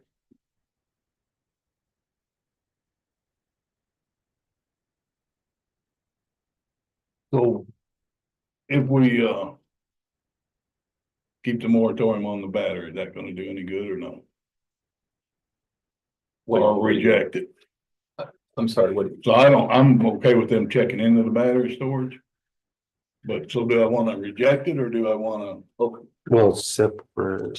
You're okay with placing the moratorium on the battery storage? Which I would- am. Okay, then it wouldn't be a motion to reject it. It'd be a motion to approve their recommendations for the battery energy storage systems. Right, and that will separate. Yes, since it's a separate proposal. Okay, well, Mark made a motion to reject the battery storage, so is there a second on that one?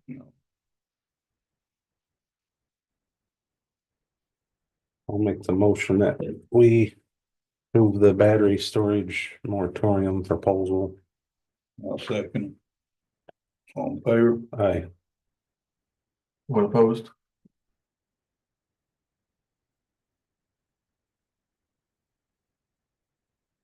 Elton, No, okay, just to be clear. No, I'm clear. The solar one is rejected, so that goes back or doesn't go back to the planning That'll commission? have to go back to the planning Okay. commission with written reasons for the denial. If they act on it, if they don't act on your rejection within 45 days, it's deemed rejected, the proposal's dead. They can try to send it back up to you, in which case you would act on it the second time. If you act the same way you did today, it would kill it. It's kind of like a ping pong match, so. thank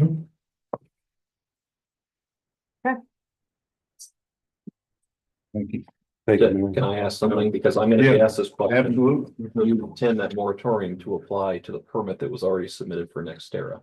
I keep getting that question from everybody and I don't. The moratorium, in my opinion, for the next area only. Well, it can't be for only It can't one be, company. It have to be for everybody, but Well, you it's- intend that to include Nextera as well? Yes, yeah. Okay, okay.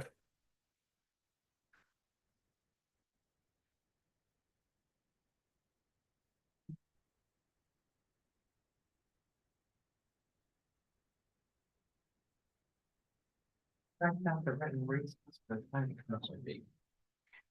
Okay, and are you gonna do the signature sheet Yes, yes, yeah. for that one then? Mike, then you got a Wabash Valley lease agreement in here. Yeah, it should be in that pile. Let's find it down. Do we gotta sign? We gotta put signatures on those. I'll get you a signature page. Oh, that's what you're talking. That's it. This one.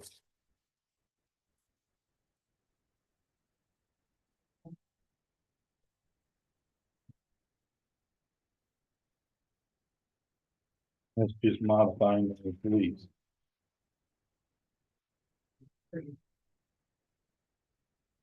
Just modifying the lease to one longer lease. Yeah, I think they're maybe even wanting to extend it. Didn't I read that? Till June 30th, 2025. I'll make the motion to approve the lease extension agreement as presented. I'll second. All in favor? Aye.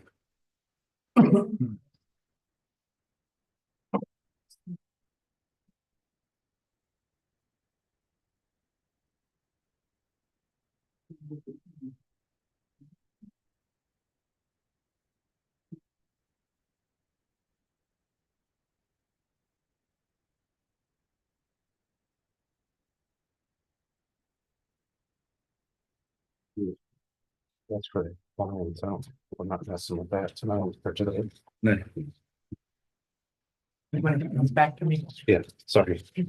Well, here's this. There's nothing there. Need a motion to accept the payroll claims of 329,944.55.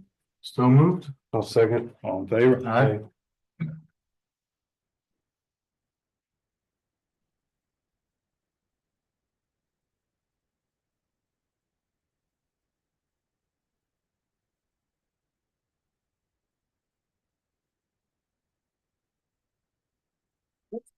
This is agreement for compliance services. Have you guys even done this one? We're not doing that. Oh, okay.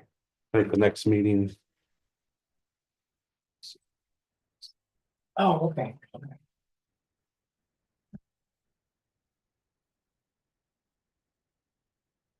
Motion to accept the commissioner's claims of 1,240,6978. so moved. Second, all in favor? Aye. Aye.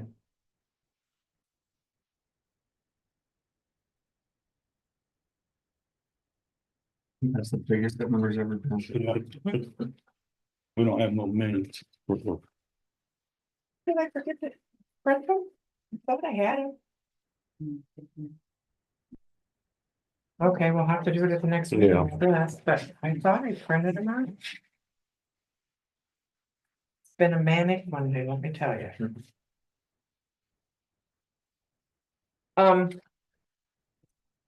Okay, I didn't know if you guys wanted to discuss the date and time of the next meeting, since Donnie and I are going to be in Plainfield, not Plainfield, Indianapolis for commissioner. You gonna be in Indiana? Yeah, I'm gonna be there for that. So there won't be a quorum for that meeting. Did you ever see the schedule? No, not yet. We can maybe do it that morning. Well, the only thing I saw was something started at noon. But I don't That know. was the new commissioners training for orientation. They're doing a program on that Monday. The actual conference doesn't start until Tuesday following. Oh, okay. But we've got to open up bid, for folks who want to come down the night before, because to start the day Tuesday morning. We could do it Monday morning if you want. Yeah. I still won't be here, but. Okay. All right, well, we ain't holding up on the claims and the payroll. Okay. Yep, that's So let's fine. do, but make sure it's public, so everybody knows we've changed.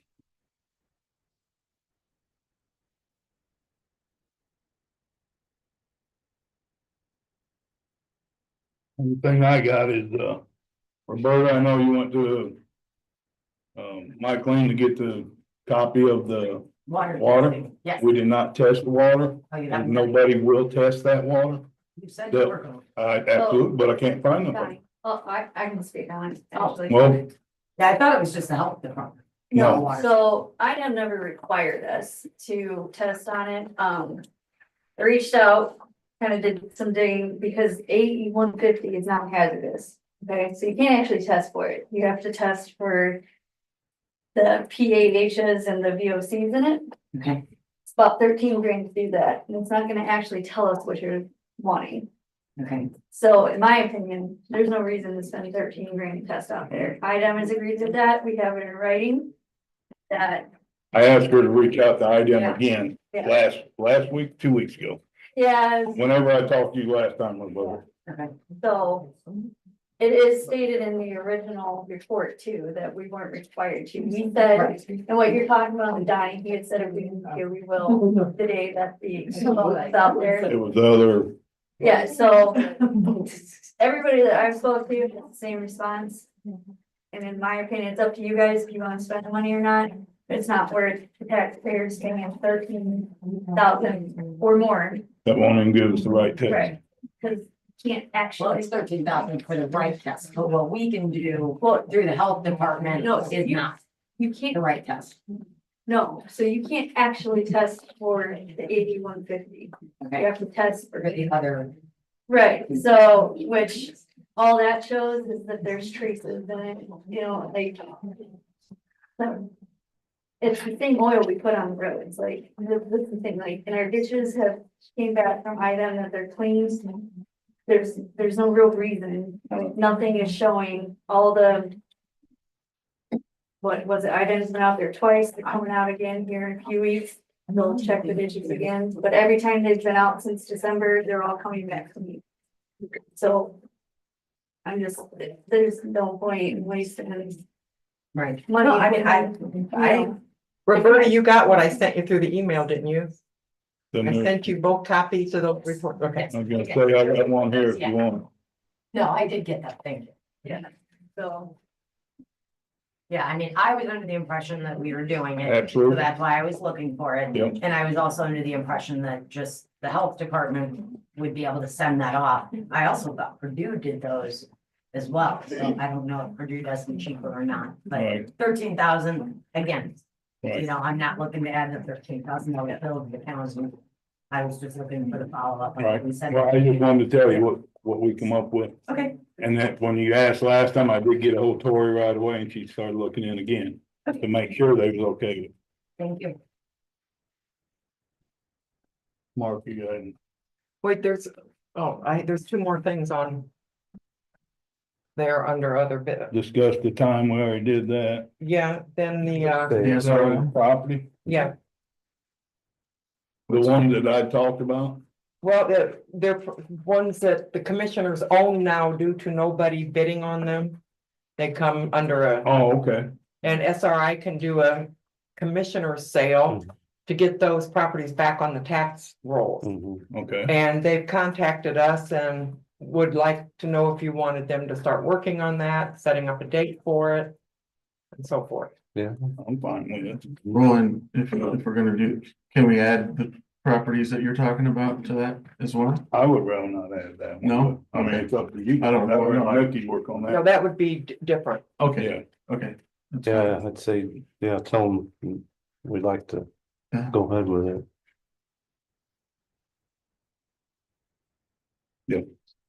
Who's gonna second? Oh, I'll second that. Yeah. All in favor? Aye. And then Sarah, you wanted Sarah to discuss Oh, that yeah, with employees. Yeah, we did. Sitting over there too quiet. Okay, I have papers with you for reference. I got one. You got one? Okay. So I'm here this morning about the 2025 salary ordinance. The FLSA, the Fair Labor Standards Act, came out with new thresholds for salaried employees beginning 1/1 of 25. So I have copies too of the salary ordinance that I've prepared, and I've highlighted, a few of our current salary positions that need discussed on raising that threshold to the minimum of 58,656 or changing them to hourly with or without the option of overtime. The first one is the matron. Yes, so the first one I highlighted, we have the matron currently classified as exempt as salaried. When I met with the HR attorney, she provided me a duties test that kind of gives guidance on whether someone should be salary or hourly and the reasoning behind that. The duties test is that you have the ability to hire and fire and you manage 2 or more employees. And that's sort of I guess, the basis for being considered salaried. So that one, I think I just need clarification on if you want to continue to salaried or with that duties test, if you'd rather change that position to hourly. If you keep it at salaried, again, you have to raise that to now the minimum amount for the FLSA. I say hourly. I agree. She doesn't meet the duties test. I Okay. don't like as far as like department head wise. Okay. Yeah, if you want to ask. Yeah. Well, you just did, like you said, so yeah.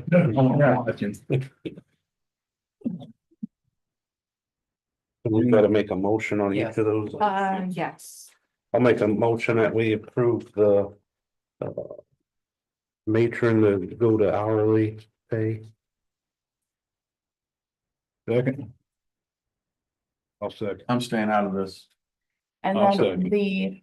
for that one, the allowance of overtime will be acceptable. Okay, Yeah. I'll speak with.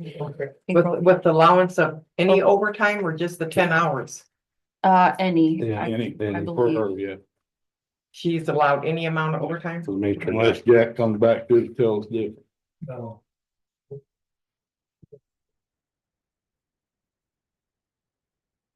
The next one I have highlighted would be the planning and zoning director. Again, meets the duties test of, hiring and firing, manages more than 2 employees. But you don't have to make them salaried. That is sort of your discretion.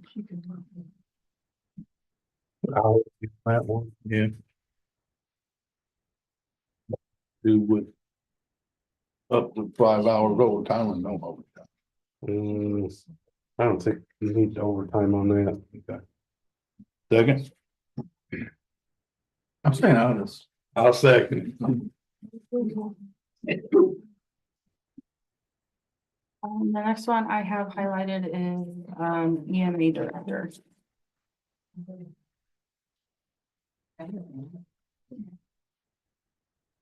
Here we got, she does not have to work past 35 hours for this pay. Right? Well, it's a 35-hour work week, Right, that's what I'm. so, yes. So I say hourly with 10 hours overtime, up to 10 hours overtime. And then if need more, she just approves it with the commissioner. I'll make that motion that we approve that. Second. I'll second. 10 hours overtime, a pay period, so 5 a week. Yep.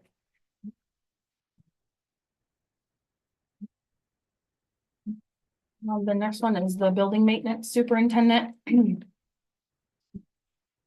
Hourly with no overtime. Make that motion. Second. All in favor? Right. The next one is IT director.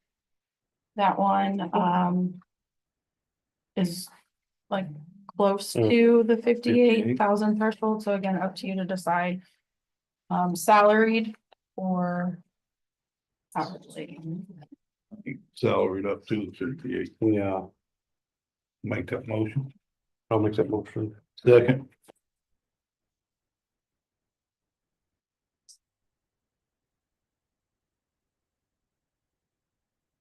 The next one is, public health nurse. There again, he's real close to the top pay. Yes. I say we do the 58. I'll make the motion, we go to that. Second. Can we check to see if that, if that would come out of that health, funding? Oh, yeah, would you look into that, Mike Lane? And the last one I have is park superintendent. Hourly with no overtime. Unless okay by commission. I'll make that motion. Second. Okay, yes, that is all that I have. What was the one after the health nurse? Park superintendent. I will make those changes for the salary and maintain, yeah, and just keep them on the table. Thank you. Thank you.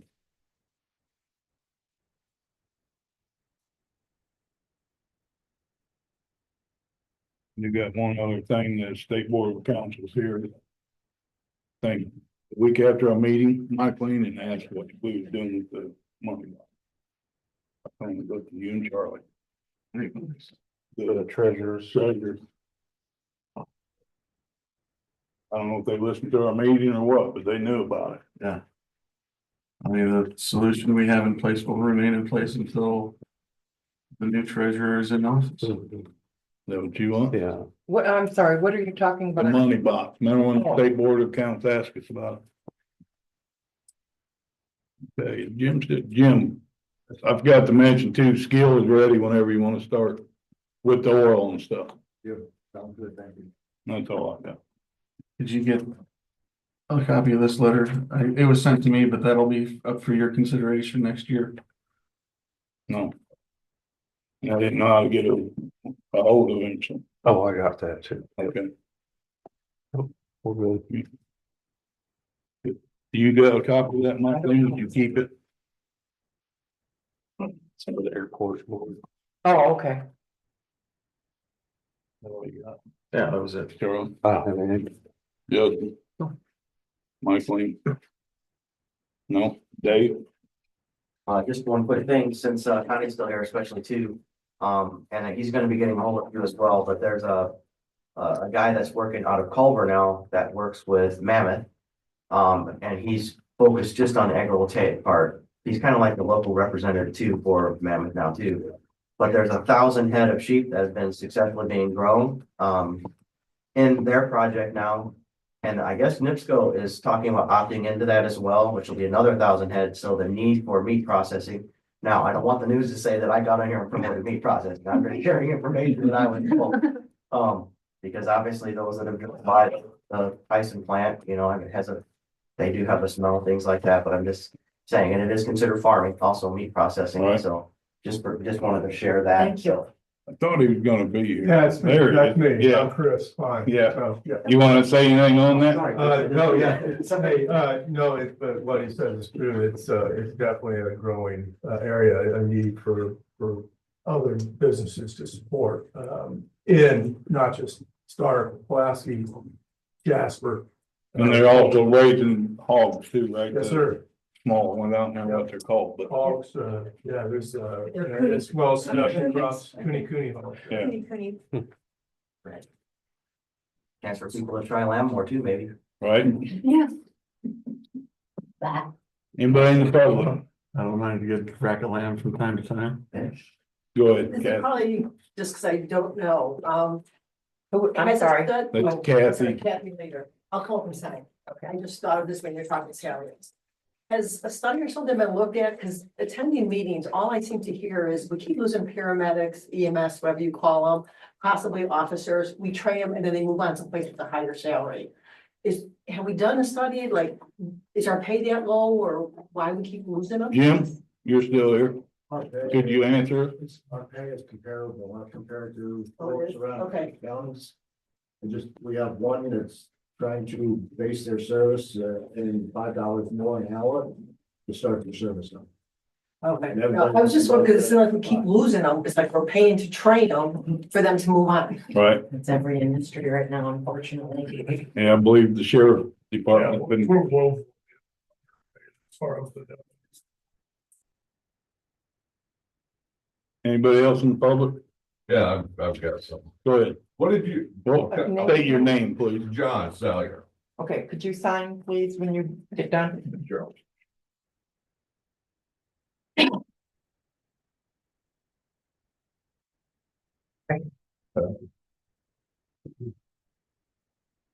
Thank you.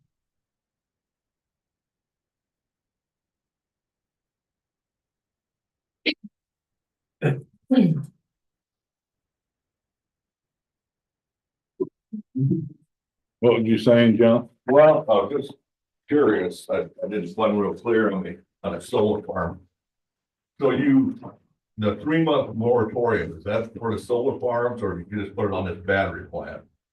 What we voted on was the battery plant, but the rejected's gotta go back to the planning commission. Okay. And then they'll either resubmit it or they'll go with ours to get over. So where's the solar farms at? Are they held up at all? It's just. As of right now, no. Okay.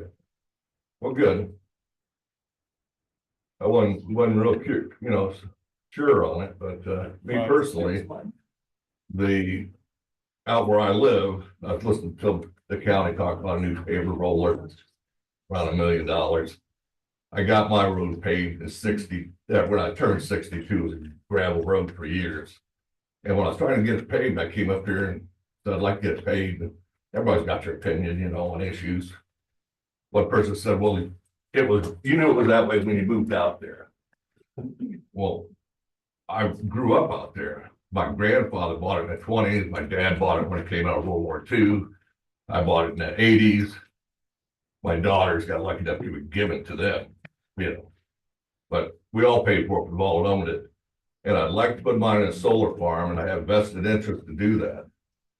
And the money these guys are talking to help this county, one of the poorest counties there is, and people are opposed to it.